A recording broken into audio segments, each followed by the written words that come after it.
기도드리겠습니다.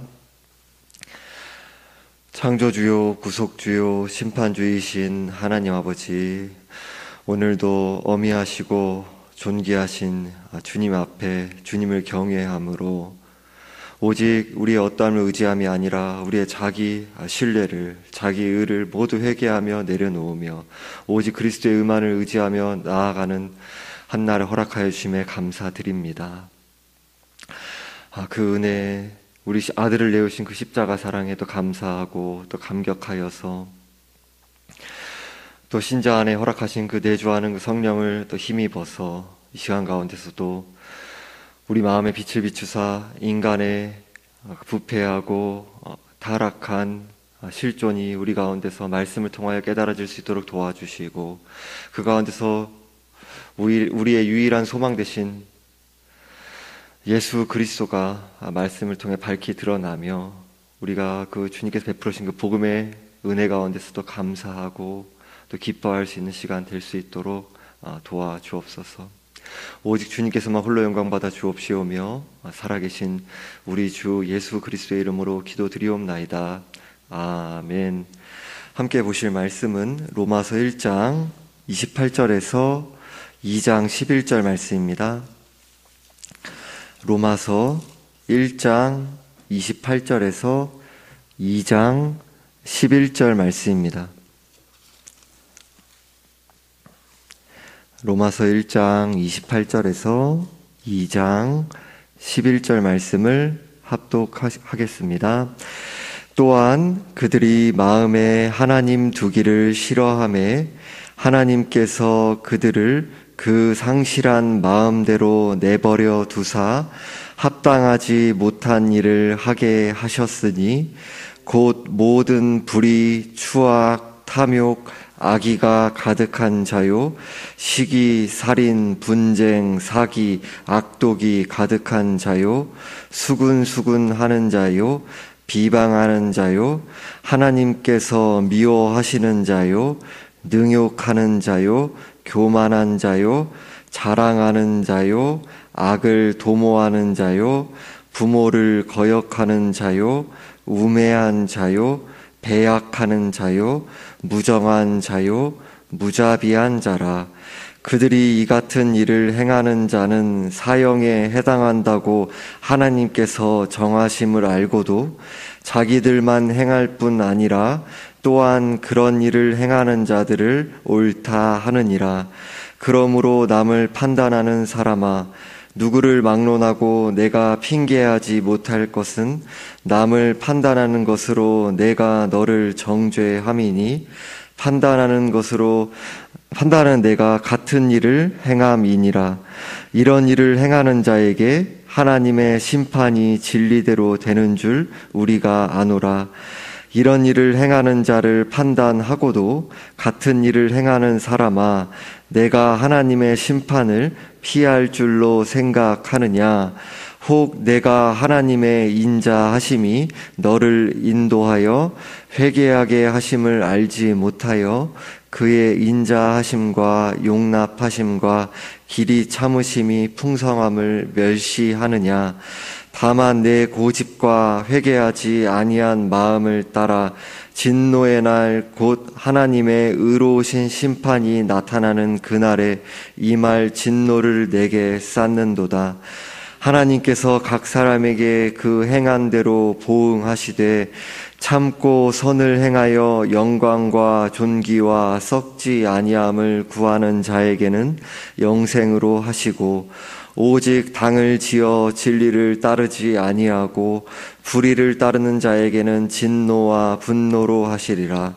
악을 행하는 각 사람의 영에는 환난과 곤고가 있으리니 먼저는 유대인에게요 그리고 헬라인에게며 선을 행하는 각 사람에게는 영광과 존귀와 평강이 있으리니 먼저는 유대인에게요 그리고 헬라인에게라. 이는 하나님께서 외모로 사람을 취하지 아니하심이라. 아멘. 28절에서 또한 그들이 마음에 하나님 두기를 싫어하며 하나님께서 그들을 그 상실한 마음대로 내버려 두사 합당하지 못한 일을 하게 하셨으니 라고 합니다. 사람들이 마음에 하나님 두기를 싫어하자 하나님께서 상실한 마음대로 내버려 두셨다라고 합니다. 하나님의 공의에 따라 사람들의 불의에 대해 보응하신다라는 사실을 보여줍니다. 상실한 마음이라는 말씀은 원문에서 즐겨하지 않는 마음입니다. 하나님을 마음에 두기 싫어하고 하나님을 즐거워하지 않는, 자신들을 창조하신 하나님을 버리는 그 마음인 것입니다. 이러한 상실한 마음은 하나님 대신에 다른 것들을 즐거워하며 우상숭배의 탐욕적인 마음으로 나아가며 합당치 못한 일들로 이어집니다. 합당치 못한 일들에 대해 29절에서 31절에서 말씀하고 있습니다. 불의란 사람 관계에 있어서 옳지 않게 행하는 죄를 가리킵니다. 추악이란 옳지 못한 일을 하는 것을 기뻐하는 것을 의미합니다. 탐욕은 자기를 위해 많이 가지려는 욕심을 말합니다. 악의는 악한 생각을 가리킵니다. 타락한 모든 사람은 악의를 가지고 태어납니다. 시기는 남이 좀 나은 듯한 느낌을 가질 때 남을 미워하는 것을 가리킵니다. 살인은 남을 물리적으로 죽이는 것뿐만 아니라 마음으로 미워하는 것을 가리킵니다. 분쟁은 싸우기 좋아하여 서로 다투는 것을 말합니다. 사기는 교활함과 속임수를 가리킵니다. 악독은 이웃을 해하고자 하는 악한 마음을 뜻합니다. 수근수근하는 자는 공개적으로 참아 못하고 남의 귀에 대고 제3자에 대해 수근거리는 것을 말합니다. 비방하는 자는 공개적으로 남을 나쁘게 말하는 사람을 가리킵니다. 하나님께서 미워하시는 자는, 하나님께서 미워하시는 자라는 뜻보다는 여러분이 가진 개역개정 성경에도 각주가 있죠. 여기 보면 이제 각주 2번 돼 있으면서 또는 하나님을 미워하는 자요. 그러니까 이렇게도 이제 번역될 수 있다는 것입니다. 그래서 하나님께서 미워하시는 자라는 뜻보다는 오히려 하나님을 미워하는 자들을 뜻합니다. 문맥상 사람의 죄를 다루는 곳이기 때문에 사람이 하나님을 미워하는 것을 가리킨다라고 보는 것이 더 옳다고 여겨집니다. 당연히 이런 자를 또 하나님께 미워하시죠. 능욕하는 자는 남을 경멸하는 자들을 가리킵니다. 교만한 자라는 말은 마음이 높은 자를 뜻합니다. 자랑하는 자는 자기의 장점에 대해 끊임없이 말하는 사람들을 가리킵니다. 악을 도모하는 자란 어떻게 하면 사람들을 해야 할까 하고 악을 꾸며내는 사람들을 의미합니다. 부모를 거역하는 자는 부모에게 순종하지 않고 반항하는 자들을 가리킵니다. 우매한 자란 말은 하나님 말씀에 귀를 기울이지 않기 때문에 무지한 사람을 가리킵니다. 배약하는 자란 약속을 어기고 약속을 지키지 않아서 남에게 피해를 주는 사람을 가리킵니다. 무정한 자란 하나님의 사랑을 모르니 하나님의 사랑을 나타내지 않는 자를 가리킵니다. 무자비한 자란 잔인한 사람들을 의미합니다. 오늘날 뉴스들을 보면 부모가 자신의 자녀도 몰라보고 자녀가 부모도 몰라보며 버리는 사람들이 있습니다. 이 정도면 뉴스를 봤을 때 어찌 보면 약과죠. 더 심한 부분이 있는데 이 정도만 말씀을 드리는 거죠. 32절에서 그들이 이 같은 일을 행하는 자는 사형에 해당한다고 하나님께서 정하심을 알고도 자기들만 행할 뿐 아니라 또한 그런 일을 행하는 자들을 옳다 하느니라 라고 합니다. 자신들의 합당하지 못한 일들에 대해 하나님께서 사형으로 여기신다라는 것을 알면서도 그렇게 살아가고 자신들과 동일한 일들을 볼 때 옳다고 한다라고 합니다. 그러니까 1장의 지금 문맥은 지금 이제 이방인들의 죄에 주로 이제 초점이 맞춰져 있어요. 1차적으로. 이방인들은 여기서 이제 하나님 말씀 유대인들과 달리 직접적으로 받은 사람들이 아니죠. 하지만 우리 앞에 문맥을 살펴봤던 것처럼 일반적인 계시를 통해서 하나님께 베푸신 일반적인 은혜를 통해서 자연 만물과 역사를 통해서 이 세상에 신이 있구나.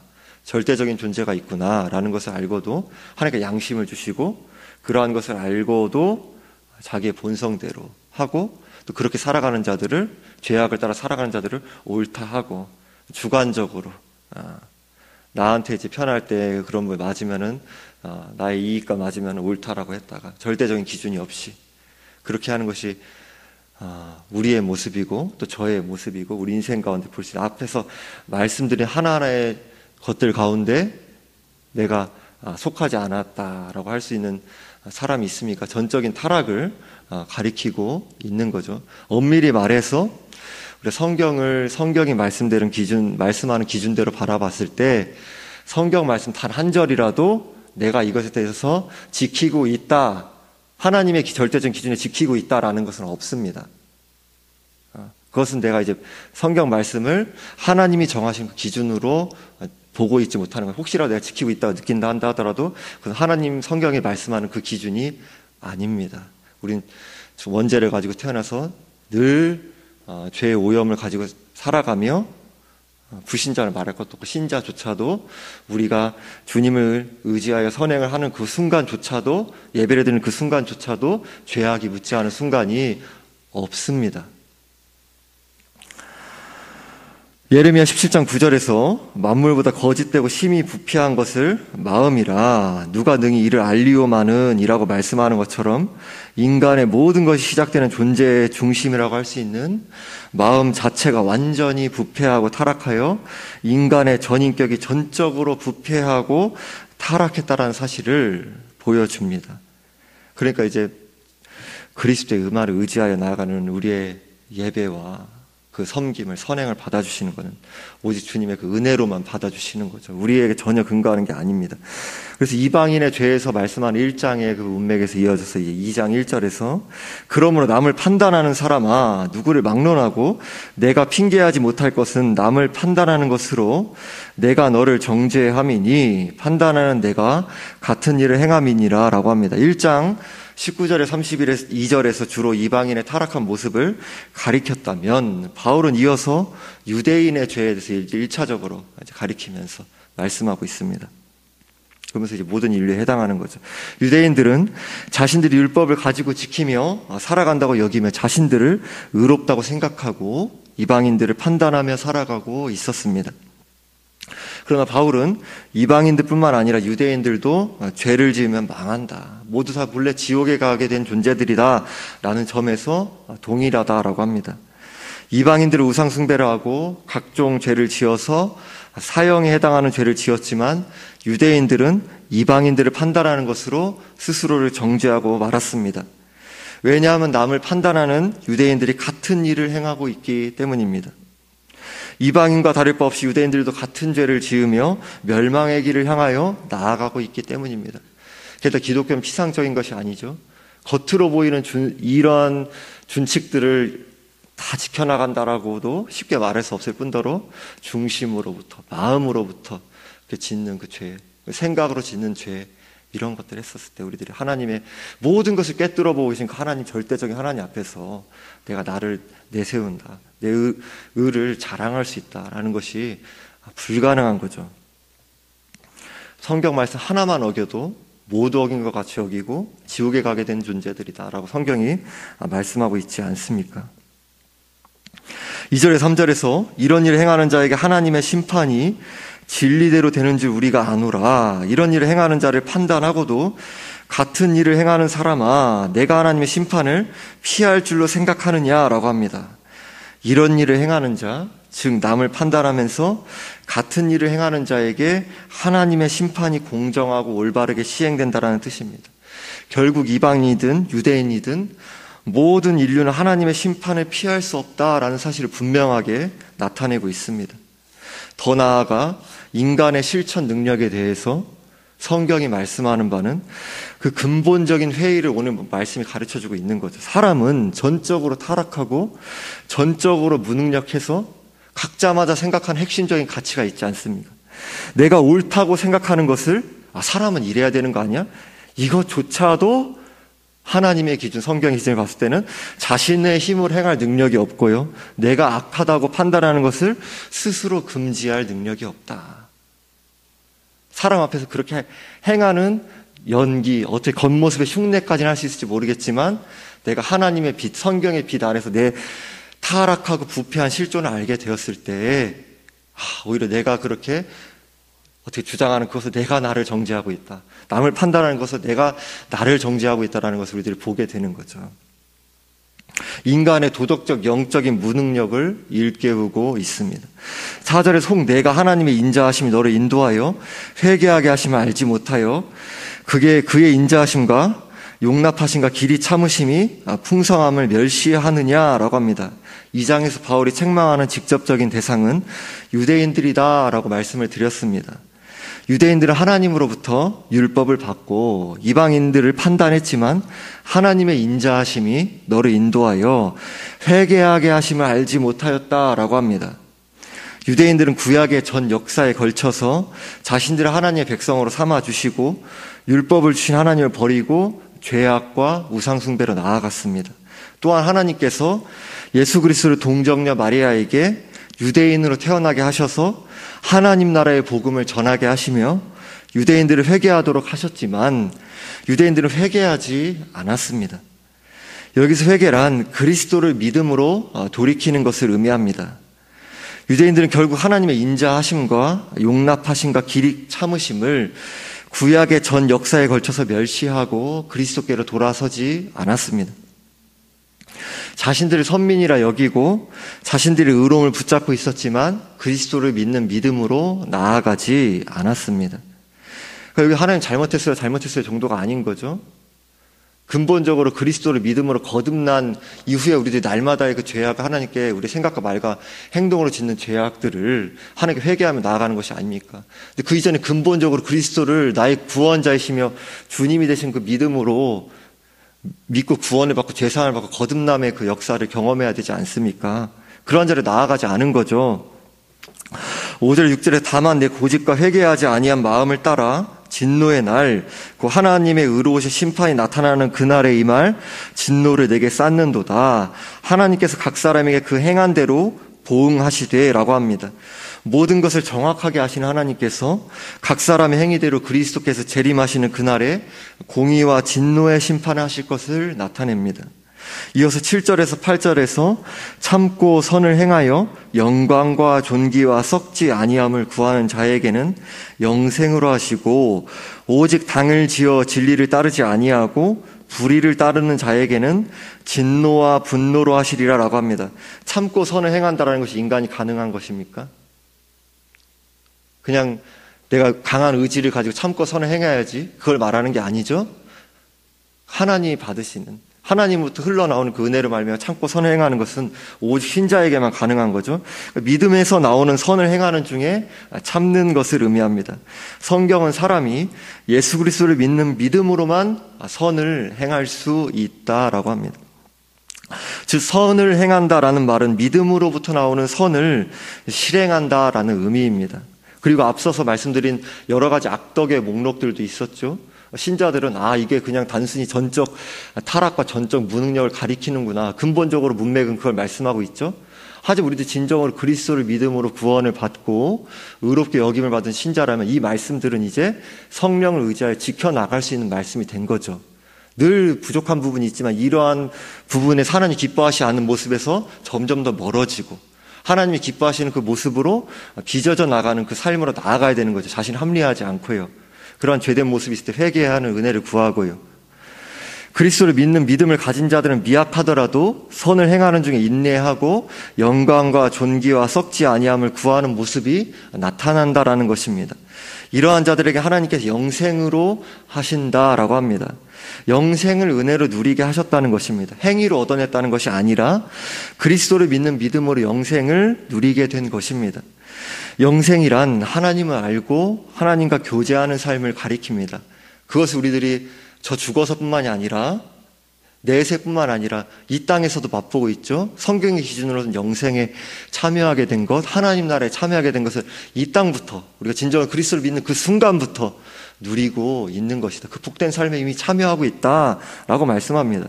반대로 8절에서 오직 당을 지어라고 신자와 또 다른 부류의 사람들이 이 땅에 있다라는 사실을 나타냅니다. 자기를 위하여 살아가는 사람들입니다. 개인적인 이기심으로 또는 집단적인 이기주의로 진리를 따르지 않고 불의를 따르는 사람들입니다. 전적으로 타락한 인생들이 나타내는 모습이 결국 자기를 위하는 것으로 대표될 수 있습니다.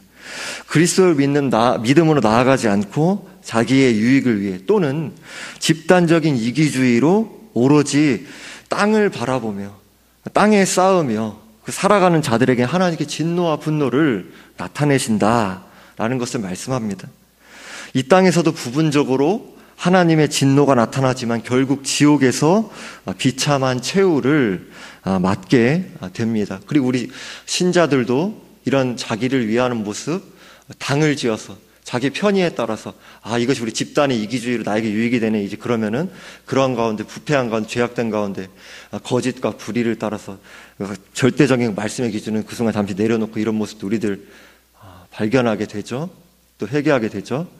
이런 모습으로 우리 점점 날이 갈수록 그 반대되는 모습으로 주께 은혜를 구하면서 날이 갈수록 신실하고 충실한 삶으로 빚어져 나가기를 은혜를 구하고 힘써 나가야 되는 거죠.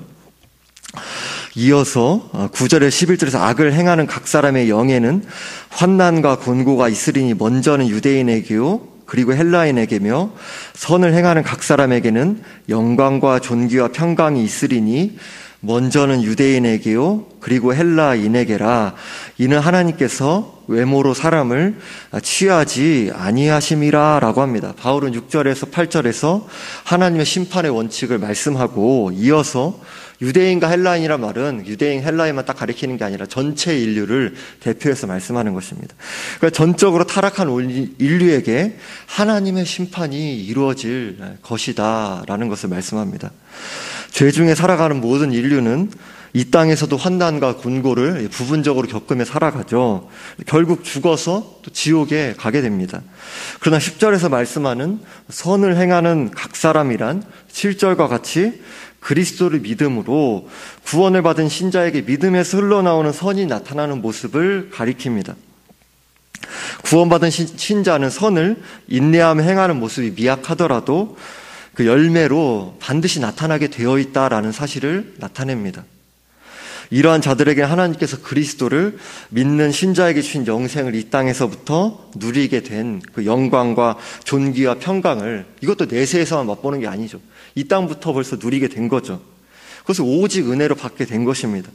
행위로 영생의 삶을 얻어냈다는 것이 아닌 전적인 은혜로 그리스도를 믿게 된 신자로서의 삶의 모습을 열매로 나타내며 누리는 삶을 살아가게 되었다라는 것입니다. 반대로 말씀을 드리면 앞에서 말씀드린 그 죄악의 목록들을 내가 고집스럽게 붙잡고 회개하지 않고 계속해서 붙잡고 있다라는 것은 내가 참 구원신앙을 가지고 있는지를 근본적으로 점검하는 데까지 나아가게 하는 거죠. 또 반대로 이 참고 선을 행하여 인내하면서 이런 내 성령께 내주하시는 자로서의 그 성품을 나타내는 모습이 미약하더라도 내 삶과 나타나지 않고 있다? 그럼 내가 진정으로 구원신앙, 내가 참으로 그리스도를 믿는 신앙을 가지고 있나라는 것을 또 점검하게 되는 거죠. 하나님께서 외모로 사람을 취하시지 않으시기 때문에 그리스도를 믿는 신자에게 영생을 주시는 것이나 끝까지 그리스도를 믿는 믿음으로 나아가지 아니하고 죄악을 고집하며 나아가는 인생에게 심판하시는 일을 하나님께서는 모든 인류에게 차별하지 않으시고 공평하게 시행하십니다.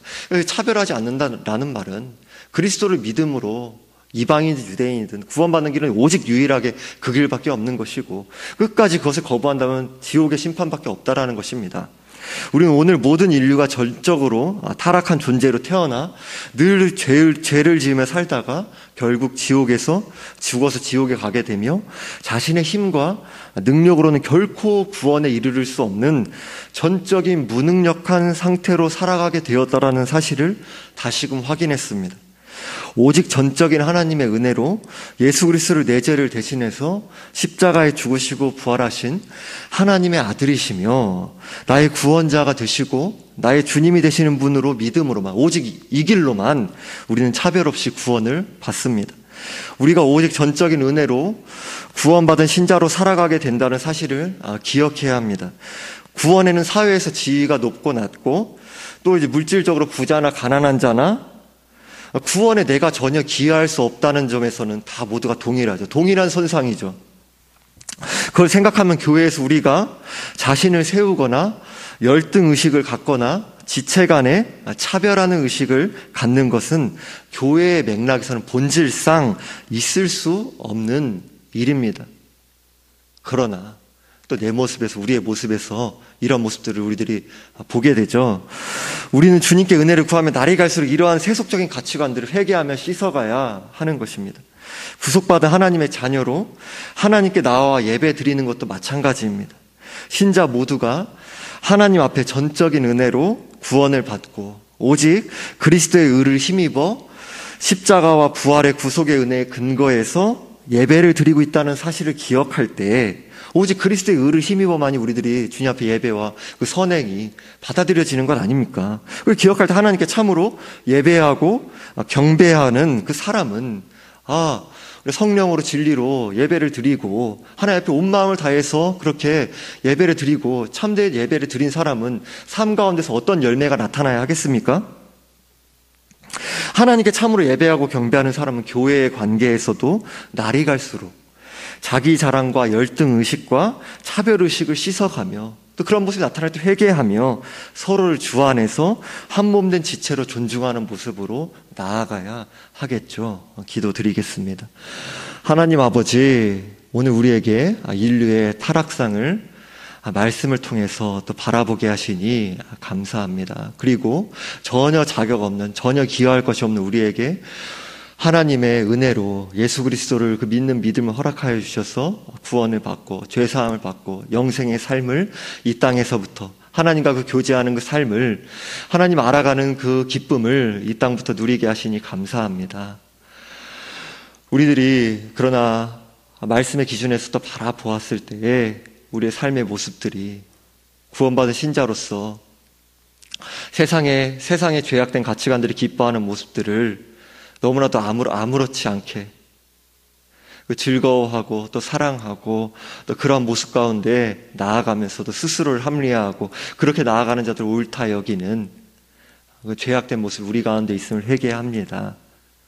진리의 말씀을 날이 갈수록 또 사모하고 진리의 말씀 꽉 붙잡고 힘써 순종하는 삶으로 자라갈 수 있도록 도와주시고 참고 선을 행하는 자의 모습으로 구원받은 신자에게 그 영생의 삶의 그 열매들이 나타날 수밖에 없다라는 사실을 살펴보았는데 우리들이 삶 가운데 어떤 형편 가운데 어떤 모습 가운데 심지어 남들한테 이해하기 어려운 우리의 삶의 무게들과 눈물들과 아픔들과 질병들과 여러 가지 모습들이 있다고 한다 할지라도 우리 안에 성령을 보내신 그 주님의 은혜를 기억하며 주님을 전적으로 의지할 수 있는 은혜를 간구하며 그 은혜 가운데서 주님을 붙잡고 소박하지만 가족과 이웃과 교우들을 사랑하고 또 섬기며 주님 기뻐하시는 삶의 모습으로 힘써 나아가며 그럼에도 우리 가운데 여전히 남아있는 또 자신을 세우는 모습들 또 구속의 은혜 가운데서 이미 모든 것을 다 받은 자인데 이웃과 비교하면서 열등의식을 갖는 것들 그리고 그 가운데서 우리들이 자신의 이익과 편의에 따라서 또 차별의식을 갖는 것들 또 회개하오니 오직 그리스도의 구속의 은혜만을 의지하여서 그 은혜만을 의지하여서 우리 가운데서 그 신자로서 우리 그리스도 안에서 한 지체라는 걸 기억하면서 서로 사랑하고 존중하면서 성령이 하나 되게 하신 것을 힘써 지켜나갈 수 있도록 주님께서 그 지옥에서 천국의 삶으로 우리를 부르시고 또 이 땅에서 이미 맛보게 하셨다는 것을 기억하면서 그 삶을 이 땅 가운데서 힘써 나타내고 드러내는 일에 귀하게 쓰임받는 우리의 삶 되게 하옵소서. 감사드리며 우리 주 예수 그리스도의 이름으로 기도드립니다. 아멘.